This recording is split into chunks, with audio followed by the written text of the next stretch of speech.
Alhamdulillahirrahmanirrahim. Puji syukur kita ucapkan kehadirat Allah Subhanahu wa Ta'ala, yang mana berkat limpah rahmatnya kita masih dapat berkumpul di ruangan yang kita cintai. Selawat dan salam tidak lupa kita sampaikan kepada junjungan kita Nabi besar Muhammad Sallallahu Alaihi Wasallam.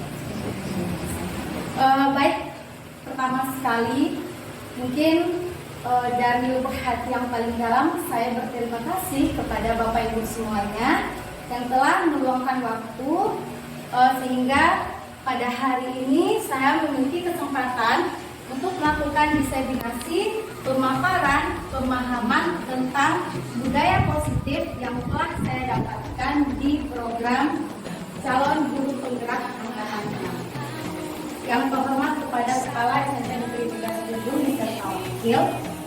Terima kasih Bu. Terima kasih juga kepada Bapak Ibu semua yang dirahmati Allah. Baik Bapak Ibu semuanya, sebelum saya memulai kegiatan hari ini, mungkin saya perkenalkan Titi Kusni Dasari, guru mapel seni budaya dari SMP Negeri 3 Sejujung, calon guru penggerak angkatan ke-6 Kabupaten Sijunjung, Sumatera Barat. Nah, Bapak Ibu semuanya, sebelum saya memasuki materi, saya ingin sedikit bercerita tentang kegiatan CGP yang telah kami dapatkan. Nah, alhamdulillah saya sekarang sudah berada pada modul kedua, di mana nanti kami akan ada satu modul lagi, dan sekarang kami telah menyelesaikan modul pertama. Nah, di modul pertama itu kami mempelajari modul 1.1 sampai ke modul 1.4. Nah, pada hari ini nanti saya akan mendiseminasikan adalah modul 1.4 tentang budaya positif. Nah, Bapak Ibu, di modul 1.1 itu kami mempelajari tentang filosofi Ki Hajar Dewantara, di mana di dalam pembelajaran kita sebagai guru menuntun anak, menuntun murid kita sesuai dengan kodrat yang dimilikinya, yaitu kodrat alam dan kodrat zaman, sehingga si anak itu bisa mencapai kebahagiaan setinggi-tingginya. Nah, di modul 1.2 kami mempelajari tentang nilai dan peran guru penggerak, di mana sebenarnya Bapak Ibu nilai dan peran itu sudah kita lakukan di sekolah setiap hari, tetapi itu lebih dikuatkan lagi, yaitu diantaranya ada nilai diri, ada kolaborasi seperti yang kita lakukan seperti hari ini, juga ada nilai edukasi, dan yang paling penting adalah ketika kita melakukan pembelajaran itu bergerak kepada diri. Di modul 1.3 kita mempelajari tentang visi guru penggerak. Bapak Ibu semuanya yang dirahmati oleh Allah, mungkin kita memiliki visi sekolah, tetapi visi kita terhadap seorang anak itu adalah menyangkut tentang tumbuh kembang mereka sehingga mereka bisa menjadi anak yang baik, anak yang positif, dan memiliki karakter yang kuat nantinya di lingkungan masyarakatnya. Nah, sebelum saya masuk ke dalam materi ini, mungkin dalam kesempatan siang hari ini, bagaimana jika kita membangun semangat kita dulu. Hari sudah panas ya Bapak Ibu, kita membangun semangat kita supaya kita lebih cerah lah, seperti itu ya. Jadi saya ingin ketika saya berkata, mari tingkatkan semangat Bapak Guru Hebat SMP Negeri 3 Sijunjung. Nah, Bapak Ibu bisa menjawabnya dengan sedikit tepukan. Semangat, semangat, semangat. Setuju semuanya? Setuju. Oke. Baik, mari kita bangun semangat Bapak Guru Hebat SMP Negeri 3 Sijunjung. Semangat, semangat, semangat. Oke, terima kasih kepada Bapak Ibu semuanya. Baik, di dalam budaya positif ini ada satu catatan yang saya rangkum. Stephen R. Covey di dalam bukunya DGC 1891 menyatakan, bila kita ini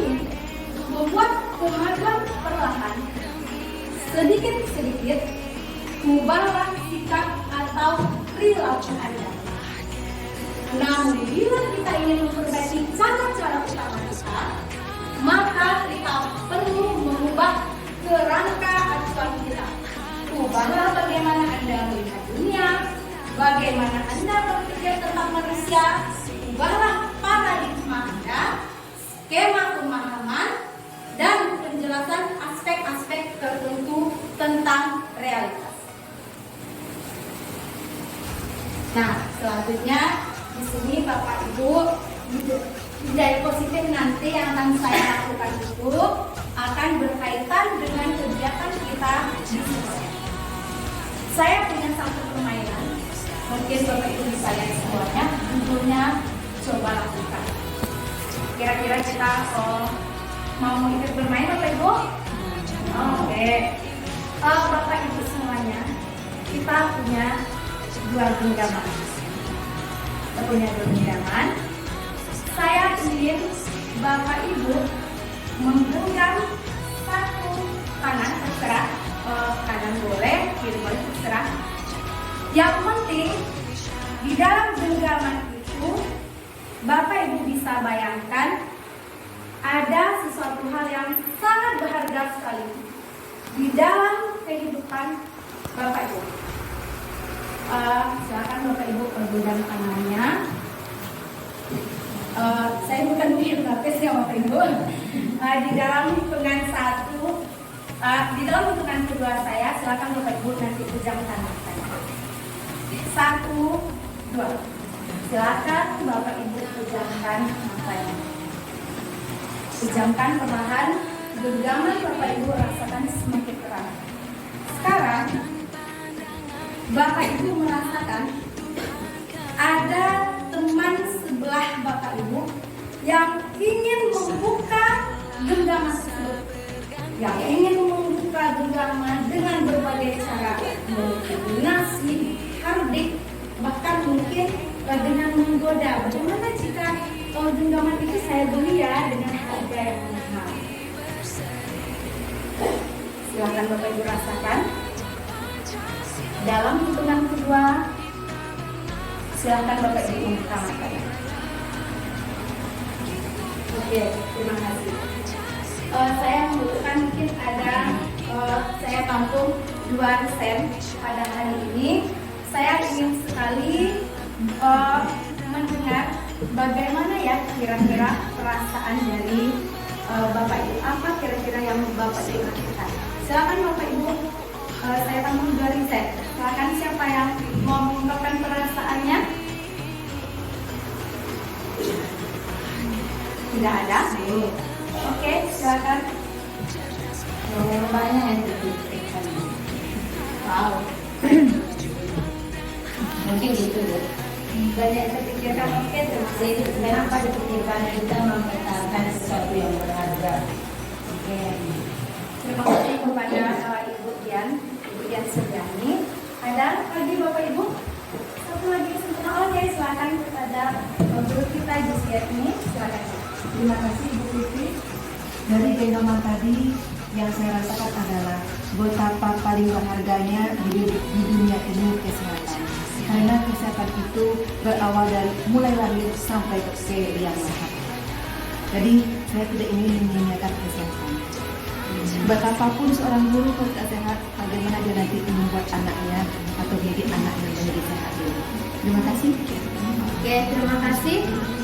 Bapak Ibu, kita semuanya memiliki asumsi yang berbeda, pendapat yang berbeda, karena memang kita semua berbeda seperti itu ya.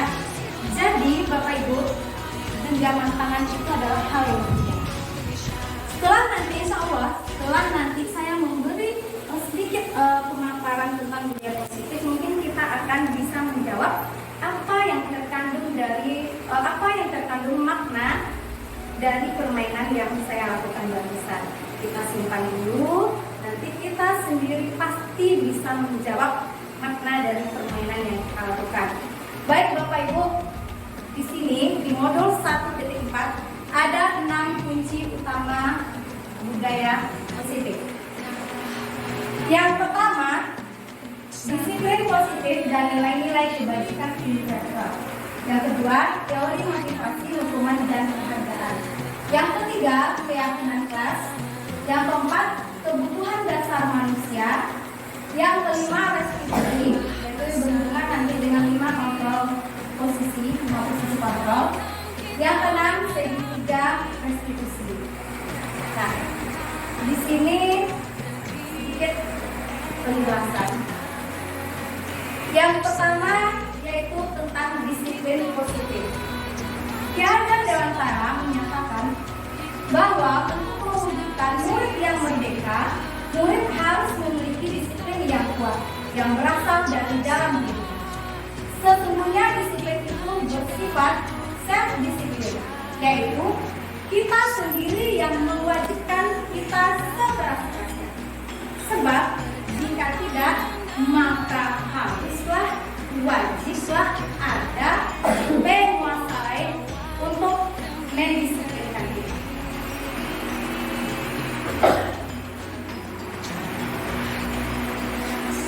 Yang kedua yaitu teori motivasi. Nah, di sini tujuan dari disiplin positif itu menanamkan motivasi pada murid untuk menjadi orang yang mereka inginkan dan menghargai diri sendiri dengan nilai-nilai yang mereka percaya. Nah, Gerd Gossen dalam bukunya Restructuring School Discipline menyatakan ada 3 motivasi perilaku manusia.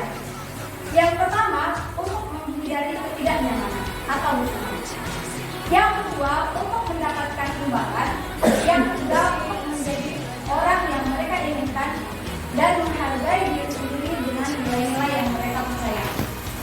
Bapak Ibu, di dalam sekolah mungkin sangat gampang kita mencari contohnya.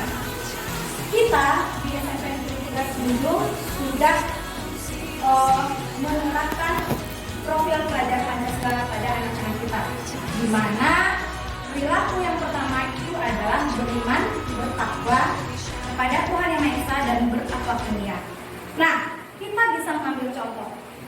Ketika anak kita sholat, kita kan sekarang kan sudah menggalakkan nih sholat duha, sholat berjamaah, ada tahfiz, bahkan siswa kita sudah lebih lama di sekolah melakukan kegiatan full day, Bapak Ibu. Ketika dia melakukan sholat karena takut hukuman, saya sholat, kalau saya tidak sholat, kira-kira saya dapat hukuman apa ya? Berarti motivasi yang pertama itu ada di dalam pemikiran mereka. Ini adalah motivasi yang paling rendah yang dimiliki oleh seorang manusia. Ketika anak kita sholat, kalau saya sholat, kira-kira nanti saya dipuji nggak ya? Kalau saya sholat dengan benar, kira-kira saya dapat timbalan apa ya? Nilai saya ada nggak ya harusnya? Saya dipuji-puji nggak ya? Nah, berarti si anak itu memiliki motivasi yang kedua. Di sini motivasinya masih negatif. Namun ketika dia melakukan sholat, tidak ada kaitannya dengan teman, tidak ada kaitannya dengan guru. Mereka memiliki kepercayaan dengan dirinya, nilai-nilai yang mereka percayai itu yang mereka lakukan. Disinilah mereka mendapatkan motivasi yang paling tinggi, yaitu menjadi orang yang mereka inginkan dan menghargai diri sendiri dengan nilai-nilai yang mereka percaya. Nah, Bapak Ibu, budaya positif yang ketiga itu dapat kita terapkan di keyakinan kelas. Di keyakinan kelas ini, kenapa keyakinan? Kenapa bukan keasuhan? Bapak Ibu, kita ketika berkendara itu tahu aturan memakai helm, betul ya? Nah, memakai helm ketika kita lakukan sebagai peraturan itu adalah peraturan. Tetapi ketika kita memakai helm untuk keselamatan, nilai keselamatan itulah yang disebut dengan keyakinan. Saya memakai masker, aturan dari sekolah.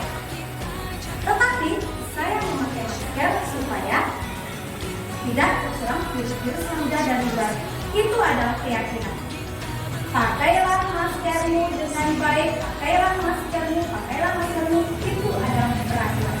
Jadi di sini keyakinan kelas itu berbeda dengan aturan kelas. Yang pertama, keyakinan kelas bersifat abstrak. Yang kedua, berupa pernyataan yang universal, biasanya itu bersifat umum. Yang ketiga, mudah dipahami oleh warga kelas, karena itu keyakinan kelas. Yang keempat, sesuatu yang dapat diterapkan tentunya di kelas. Dan yang kelima, semua warga kelas hendaknya ikut berkontribusi dalam pembuatan keyakinan kelas. Jadi Bapak Ibu, keyakinan kelas ini sangat bisa kita terapkan di kelas sesuai dengan mata pelajaran kita masing-masing yang kita ambil. Yang keempat, adanya kebutuhan dasar manusia di dalam budaya positif. Yang pertama, kebutuhan bertahan hidup. Yang kedua, cinta dan kasih sayang. Yang ketiga, kebebasan. Yang keempat, kesenangan. Dan yang kelima, kekuasaan. Jadi, ketika kita melihat anak siswa kita, anak-anak semuanya sekarang kita belajar materi ya. Mungkin mereka bosan, kita mencatat lagi tuh. Nah, mungkin mereka akan bosan. Tetapi anak-anak, bagaimana kalau hari ini kita ke lapangan? Seperti saya contohnya misalnya dalam belajar seni lukis, kita melukis bersama di lapangan. Boleh, baik Bu.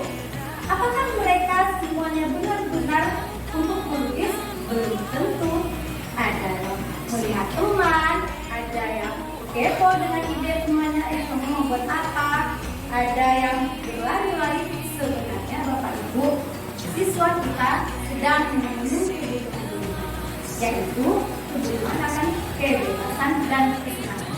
Jadi kita sebagai guru memang harus paham dulu di mana letak kebutuhan dasar manusia yang dimiliki oleh individu atau pribadi dari siswa kita sendiri. Nah, selanjutnya yang kelima, ada posisi kontrol. Nah, di dalam budaya positif ini, posisi kontrol ini adalah bagian untuk kita, bagian untuk kita sendiri, bagian untuk Bapak Ibu gurunya di dalam mengontrol siswa di dalam kelas. Yang pertama, penghukum. Yang kedua, ada pembuat merasa bersalah. Yang ketiga, sebagai teman. Yang keempat, pemantau. Dan yang kelima, manajer. Penghukum, ketika kita mungkin tanpa sengaja melakukan hukuman fisik atau hukuman verbal untuk menekan mulut. Ketika kita berbicara, hey, Ulan, kenapa kamu hari ini terlambat? Berarti akan ada judge di dalam pemikirannya, wah saya akan dihukum oleh Ibu A atau Bapak A. Namun ketika kita bertanya dengan sangat lemah lembut, hai Fulan, kira-kira kamu terlambat boleh nggak ya di sekolah? Itu lembut Bapak Ibu, tetapi itu tetap membuat anak kita berpikir buruk tentang dirinya. Yang ketiga, teman, persuasi. Persuasi berarti kita mengajak. Yang keempat, pemantau, ketika kita guru bertanggung jawab mengawasi anak. Dan yang kelima adalah manajer. Nah, di dalam 5 posisi kontrol ini, posisi terbaik yang seharusnya kita lakukan adalah posisi manajer, yaitu kita berbuat bersama, mempersilahkan murid untuk bertanggung jawab dengan perilakunya. Nah, ini adalah bagian terakhir.